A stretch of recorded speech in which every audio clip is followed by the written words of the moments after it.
Ce soir, j'ai l'honneur de vous accueillir dans l'enceinte du musée du Panthéon national haïtien. Ce lieu de mémoire qui est une référence incontournable dans l'enseignement de l'histoire d'Haïti. Madame la directrice générale de l'UNESCO, c'est vraiment une bonne occasion de vous recevoir chez nous à quelques jours de la deuxième célébration de la journée du patrimoine en Haïti le 20 septembre. C'est aussi l'occasion de remercier l'UNESCO qui nous a toujours accompagnés dans la sauvegarde de notre patrimoine, surtout après le séisme du 12 janvier 2010. Dans ce monument érigé à la mémoire des pères de notre patrie, les institutions culturelles ont voulu réunir des grandes figures de la culture haïtienne, auteurs, peintres, musiciens, créateurs, qui aident à asseoir notre identité et à nous affirmer en tant que peuple. En ma qualité de directrice générale du musée du Panthéon national haïtien, qui aujourd'hui fait office de maître de cérémonie, j'ai le privilège d'introduire Madame Ina Bokova, la directrice générale de l'UNESCO, pour ses propos de circonstance. Merci. Je suis très heureuse de m'exprimer dans l'enceinte de ce musée du Panthéon national où l'histoire d'Haïti rejoint l'histoire mondiale et la culture d'Haïti, la culture universelle. C'est avec beaucoup d'émotion que je prends la parole aujourd'hui, car je suis venue en Haïti pour la première fois en mars 2012. Effectivement, c'est avec l'honorable Madame Michaëlle Jean, 2010. Oui, vous avez raison. Nous sommes venus ici ensemble à l'époque. Vous, Madame, vous avez un poste si important dans votre pays, Canada, mais on est venu ici d'exprimer notre solidarité envers le peuple haïtien. Et l'UNESCO s'est mobilisé dès le début de cette tragédie humaine, et je dirais cette tragédie culturelle, d'accompagner le pays. J'ai déjà constaté aujourd'hui les avancées, les progrès réalisés par le peuple haïtien, et bien que le chantier reste immense, c'est une grande source d'inspiration et d'encouragement. Nous venons aujourd'hui de la citadelle où j'ai visité cet immense monument historique, culturel, ce site inscrit sur le patrimoine mondial de l'UNESCO 82. Et c'est pas seulement que j'avais avec beaucoup d'émotion, on a visité la citadelle, mais aussi j'ai vu l'engagement, j'ai vu toute la responsabilité des experts de l'ISPAN, du ministère de la Culture, ministère du Tourisme, qui ont beaucoup fait pour la conservation de ce site culturel. Et aussi, je voudrais ici, en présence de très honorable Madame Michaëlle Jean, de encore une fois saluer son engagement et je dirais de sa détermination comme notre envoyé spécial pour Haïti, parce que je dirais qu'elle s'est mobilisée, je ne sais pas combien, pas 100%, c'est 200, 300, 500%, je dirais, de l'UNESCO et de tous les partenaires pour la cause haïtienne. Et je dirais à la fois sur la scène politique et aussi en coulisses, pour, comme elle dit si bien, mettre la communauté internationale face à ces engagements. J'y suis d'autant plus sensible que le monde de la culture, les artistes et les artisans jouent un rôle essentiel dans cette refondation. Quelques mois après le séisme, l'immense poète Franck Etienne, ce géant, je dirais, de la culture haïtienne, artiste de l'UNESCO pour la paix, que j'ai nommé il y a 12 ans, était venu dans la maison de l'UNESCO présenter sa pièce de théâtre Le Piège. C'est un texte consacré à la destruction écologique du monde et qui revêt une puissance prémonitoire exceptionnelle, car écrit quelques semaines seulement avant le tremblement de terre. Franck Etienne avait bouleversé l'assistance. Il y avait un silence absolu La salle était suspendue à ses lèvres. Il disait, et je cite, « Moi, avec ce visage un peu féroce, farouche, je suis fait de porcelaine et de faïence. J'ai les larmes un peu faciles parce que mes douleurs sont violentes. Heureusement qu'elles ne durent pas longtemps. » Le séisme s'est attaqué au dur, au solide, à tout ce qui pouvait lui résister. Le béton est tombé, mais la culture, la fleur a survécu. Alors, je suis venue ici pour apprendre et pour écouter ce qui fait cette force culturelle d'Haïti. Et je vous remercie encore une fois de tout ce qui vous êtes et de votre accueil. Merci.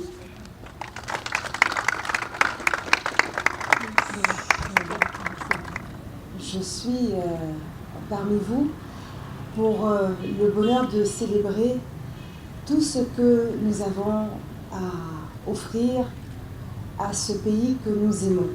Et qu'est-ce que c'est? C'est ce désir de faire, c'est cette capacité de créer, c'est cette capacité de s'émouvoir toujours, c'est cette volonté aussi d'unir nos efforts. Et c'était formidable aujourd'hui alors que nous avons survolé la plaine de l'Artibonite jusqu'au nord, jusqu'à la citadelle.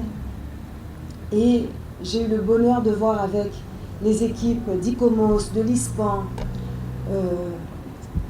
les architectes, les artisans qui travaillent d'arrache-pied, avec bien sûr le soutien aussi de l'UNESCO et dans un transfert de connaissances et une validation également de cette volonté de sauvegarder ce monument si iconique et si emblématique de ce qui a pu s'accomplir ici pour l'humanité, de voir que certaines idées qui avaient été esquissées, certains plans que nous avions vus sur papier, maintenant être choses concrètes. Un dispositif aussi pour accueillir mieux et pour partager ce récit extraordinaire. Et j'avoue que c'était formidable d'être là en compagnie aussi de la directrice générale de l'UNESCO, qui est une alliée indéfectible d'Haïti, je vous le dis. Je le dis sur toutes les tribunes parce que je la vois à l'œuvre. Je sais à quel point, même par des temps difficiles que peut vivre l'organisation, elle n'a jamais baissé les bras, elle n'a jamais renoncé à maintenir Haïti comme champ d'action prioritaire. Et c'était formidable qu'elle puisse voir ce qui se fait grâce aussi aux efforts qu'elle a su rassembler et à la mobilisation qui est un effort constant et je dirais une volonté pour que Haïti reste là sur tous les écrans radars, qu'Haïti reste là même alors que les images de l'horreur n'y sont plus et qui avaient retenu l'attention, et pour continuer de dire ce que Haïti a à offrir au monde. Cette jeunesse est déterminée, on veut une relève solide, forte de compétences importantes pour la reconstruction de ce pays.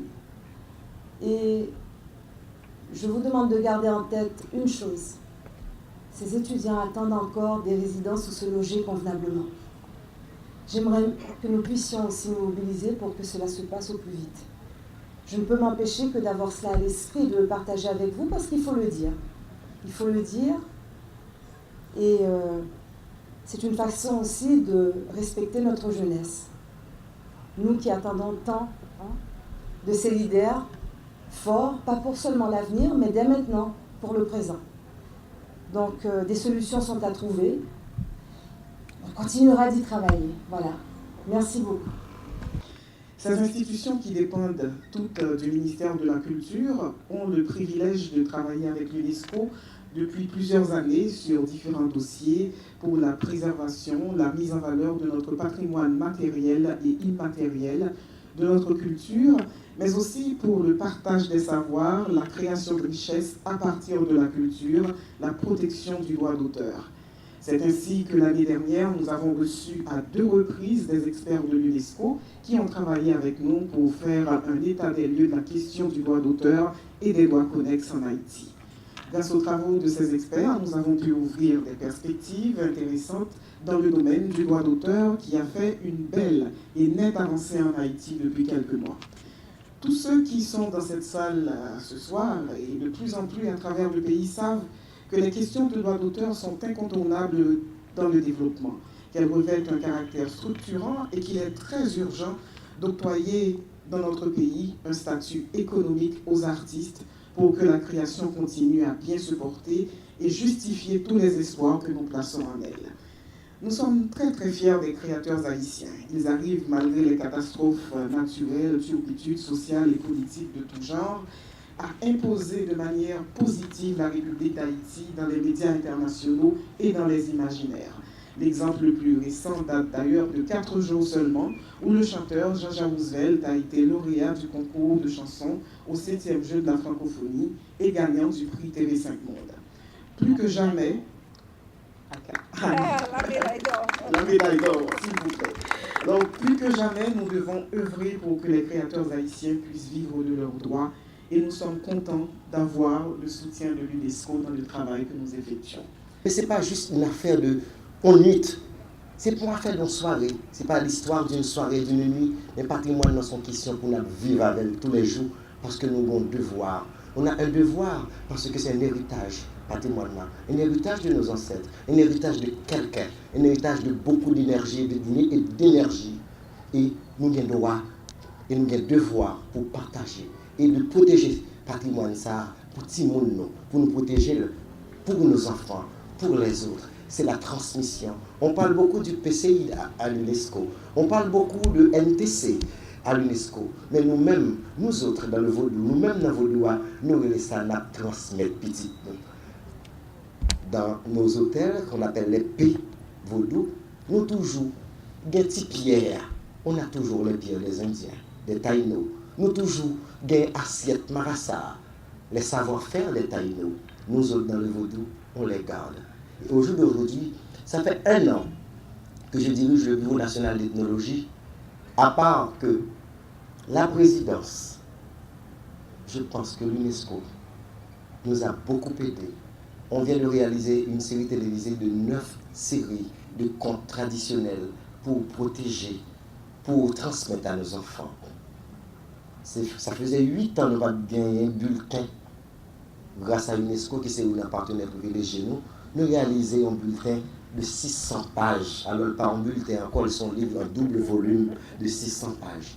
Et nous avons un paquet de l'autre fait à l'UNESCO et actuellement on a une exposition au Bureau national d'ethnologie. On a remonté les 3 hôtels vaudou au Bureau national d'ethnologie et en même temps le chœur ancestral qui a été créé par Jacques Roumain qui s'appelle le chœur Martel de Rossa. Je l'ai repris après 60 ans, les Neges Flavodo, et le cœur est là, juste là pour vous. Nous avons certains patrimoines qui sont consacrés par l'UNESCO comme patrimoine mondial. Sa dernière visite, comme elle dit, date de mars 2010. Alors cette fois-ci, elle est venue voir comment avancent les travaux. Et je peux vous dire, d'après les quelques mots que j'ai eus d'elle, parce que ce matin, elle a été dans le Nord, elle a visité, elle a même été à l'université. Elle est satisfaite des travaux accomplis pour restaurer la citadelle et les autres patrimoines. Vous savez que la citadelle est importante pour l'UNESCO parce qu'elle est classée patrimoine mondial. Et ce soir, elle est venue vraiment en tant qu'étranger, car tout un chacun a pour devoir de visiter le musée du Panthéon national. Ce musée qui renferme notre histoire et ce musée qui renferme vraiment toute la fierté du peuple haïtien. Le Mupana, c'est ce centre où tout un chacun, que vous soyez étranger ou haïtien, il faut venir se ressourcer. Car après une visite au Mupana, je dois vous dire ce qu'un étranger, le secrétaire général de l'Organisation mondiale du tourisme a eu à nous dire après avoir visité le Mupana, il s'est écrié à la porte « Haïti, l'âme de la Caraïbe ». Car Haïti est le pays de la Caraïbe qui a la plus riche histoire.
Bye.